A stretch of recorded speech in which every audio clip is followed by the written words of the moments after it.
Hello' everyone, welcome back to our channel Partha Pratim Majumdar. আজি আমি কথা পাতিম এছাম চিটিউল 2025 এক্সাম ডেট আমাৰ ক'ব গ'লে হৈ গ'ল 27 এপ্ৰিল। তাৰপিছত কথা আছিলে যে উইদিন 10 ডেজ ৰিজাল্ট দিব, বাট দিয়া নাই এতিয়ালৈকে। চ' আমি সেইটো বিষয়ে অকণমান কথা পাতিম। চ' ৰিজাল্ট আমাৰ বেচিকেলি কেতিয়া দিব? জেনেৰেলি আমাৰ 10 ডেজৰ ভিতৰত দিয়ে। ডেট মিনছ 7 মে'ৰ ভিতৰত দিব লাগিছিলে। 7 মে', আজি আমাৰ অলৰেডি 7 মে' ক্ৰছ হৈয়ে গ'ল অলৰেডি।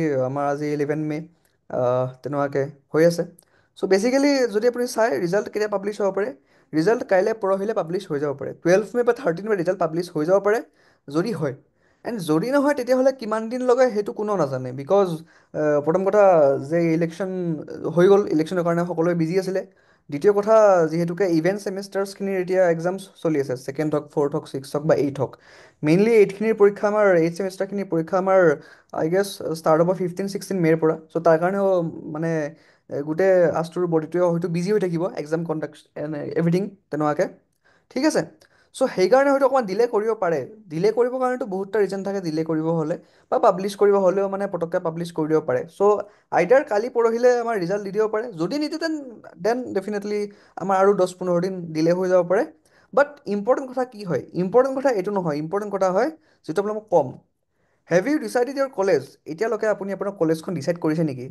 সোধক, নিজকে সোধক যে য়েছ, আইদাৰ দুটা এনচাৰ ওলাব। আইদাৰ আপুনি কৰিছে অৰ আপুনি নাই কৰা। যদি কৰিছে খুব ভাল কথা, যদি নাই কৰা এটলিষ্ট চাওক যে A C, J E C, GIST, B B S C, B V S C, G E C, D A C, প্ৰথম কথা বহুখিনি ষ্টুডেণ্টছে এইখিনিৰ ফুল ফৰ্মেই নাজানে।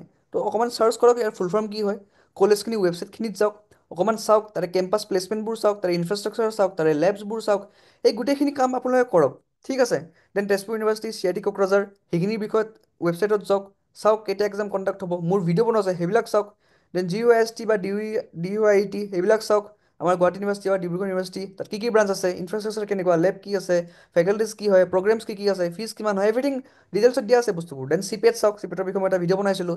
চি পেটৰ এক্সাম কেতিয়া আছে, লাষ্ট ডেট কেতিয়া হয়, তাতে ব্ৰাঞ্চ কি কি আছে, এম টেক বি টেক কি কৰিব পাৰি, ইণ্ডিকেটৰ আছে নাই। দেন ছেমি গভমেণ্ট বা প্ৰাইভেট প্ৰাইভেট অপশ্যনছখিনি চাওক, যেনেকৈ জি এম টি হয়, জি এম টি খুব ভাল অপশ্যন হয়। হয় নাই? জি এম টি খুব ভাল অপশ্যন, বঢ়িয়া অপশ্যন জি এম টি। ঠিক আছে।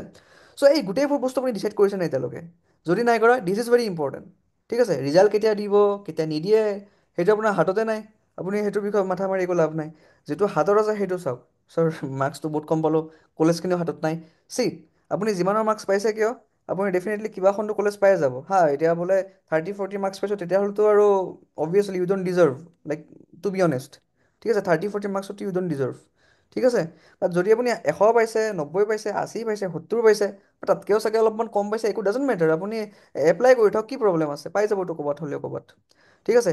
Have you decided your branch? Branch decide কৰিছে নাই? ক'ৰ ব্ৰাঞ্চ কি হয়, নন ক'ৰ ব্ৰাঞ্চ কি হয়? বহুতেতো ডিফাৰেঞ্চো গম নাপায় যে ক'ৰ নন ক'ৰ কি হয়। চ' ক'ৰ কি হয়, নন ক'ৰ কি হয়, এবাৰ ভালকৈ চাওক। ঠিক আছে। ডিচাইড কৰক কি ব্ৰাঞ্চ লাগে, কি নালাগে, কোনটো ব্ৰাঞ্চৰ অপৰচুনিটি বেছি, ক'ত চেক কৰিব। চিম্পলি চিম্পলি যদি গভমেণ্ট জব লাগে, তেনেহ'লে গভমেণ্ট জবৰ ৱেবছাইটবিলাকত চাওক। লাষ্ট পাষ্ট ইয়াৰ্ছত কিমানটা কি জব ওলাইছিলে। যদি এইখিনি কৰিব মন নাই, দেন মোৰ ভিডিঅ'খিনি চাই লওক, মই অলৰেডি এক্সপ্লেইন কৰি থৈ দিছোঁ। বা বেলেগৰ ভিডিঅ' চাই লওক যোনে অলৰেডি এক্সপ্লেইন কৰি থৈ দিছে। ঠিক আছে। বা প্লেচমেণ্টবোৰ চাওক, যিটো ব্ৰাঞ্চৰ বেছি প্লেচমেণ্ট আছে সেইটো ব্ৰাঞ্চত লওক। যিটো ব্ৰাঞ্চৰ প্লেচমেণ্টে নাই সেইটো ব্ৰাঞ্চ লৈ কি লাভ।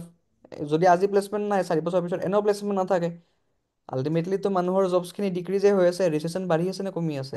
চ' যদি আজি জবটো নাই তো কালি জবটোতো আৰু নাথাকে। ঠিক আছে।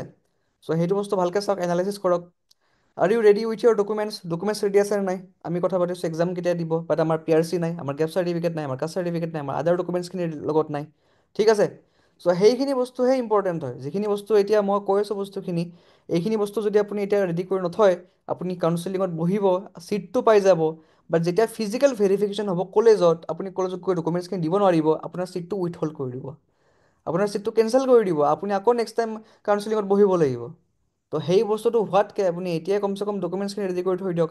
বিকজ আপুনি এটা কলেজত ছিট পালে, আপোনাৰ পেৰেণ্টছে, আপুনি সকলোৱে হেপ্পী হৈ পেলাই গুচি গ'ল কলেজখনত যে আমি এডমিশ্যন ল'ম, ফিজিকেল ভেৰিফিকেশ্যন হৈ আছে, তাতে আপোনাক ৰিজেক্ট কৰি থৈ দিলে। লাষ্ট ইয়েৰ কিমান দুখ লগা কথা। লাষ্ট ইয়েৰ কিমান ষ্টুডেণ্টছৰ ক'ব গ'লে এনেকৈ উইথহল্ড কৰি থৈ দিছে। ছিট ছিট ক'ব গ'লে ভেকেণ্ট হৈ গ'ল। আকৌ নেক্সট কাউন্সেলিঙত বেলেগে আপোনাৰ ছিটটো পাই যাব। কি ঠিক আপুনি নেক্সট কলেজত নাপায় সেই ছিটটো, কাৰণ আপুনি প্ৰিফাৰেঞ্চ বেলেগ দি থৈ দিছিলে। আপুনি যিটো প্ৰিফাৰেঞ্চ দি থৈ দিছে প্ৰথম ফাৰ্ষ্ট ৰাউণ্ডত, ছেকেণ্ড ৰাউণ্ডত আপুনি সেইটো প্ৰিফাৰেঞ্চ নাপাবওতো পাৰে ন। Everything is a game. এইটো আপুনি সেইকাৰণে টেক ফৰ গ্ৰেণ্টেড নল'ব যে মই দেখা যাব কি হয়। একো নহ'ব। ঠিক আছে। You have to be very very serious. Are you ready? If not, then focus on what you have. What you don't have don't focus on that, তাত আপোনাৰ মানে একো কণ্ট্ৰল নাই। যিটো কণ্ট্ৰলত আছে সেইখিনি বস্তু কৰক। ডকুমেণ্টছ ৰেডি কৰক, ব্ৰাঞ্চটো চুজ কৰক, কলেজখন ডিচাইড কৰক, ড্ৰপ ল'ব ড্ৰপ নল'ব, পাৰ্চিয়েল ড্ৰপ ল'ব নে ফুল ড্ৰপ ল'ব, ঠিক আছে সেইটোও ডিচাইড কৰক। And join Telegram and WhatsApp groups for all the updates. আমি গোটেইখিনি কলেজৰে হেল্প ডেস্কখিনি আমি টেলিগ্ৰামত বা হোৱাটছএপত দি আছোঁ, ইনক্লুডিং আমি যিখিনি আমাৰ আৰু আপকামিং এক্সামছ আছে, চি আই টি কোকৰাঝাৰ হৈ গ'ল বা চি পেট হৈ গ'ল, এভৰিথিং আমি ডিটেইলছখিনি দি আছোঁ। ইউ কেন জইন, একো প্ৰব্লেম নাই, and will help you guys, ঠিক আছে। থেংক ইউ ফৰ ৱাচিং this video'. Don't panic, don't be nervous, just focus কৰক, যিখিনি বস্তু আপোনাৰ হাতত নাই সেইখিনি বস্তু গোটাওক, ইমিডিয়েটলি গোটাওক। টাইম লাগি আছে দেন খবৰ লওক, অফিচত যাওক, এবাৰ দুবাৰ অফিচত যাওক, খবৰ কৰক, দেন অনলি কামবোৰ হ'ব, নহ'লে কামবোৰ ইলেকশ্যনৰ কাৰণে শ্ল' হৈ আছে আৰু শ্ল' হৈ থাকিব, ঠিক আছে। চ' থেংক ইউ।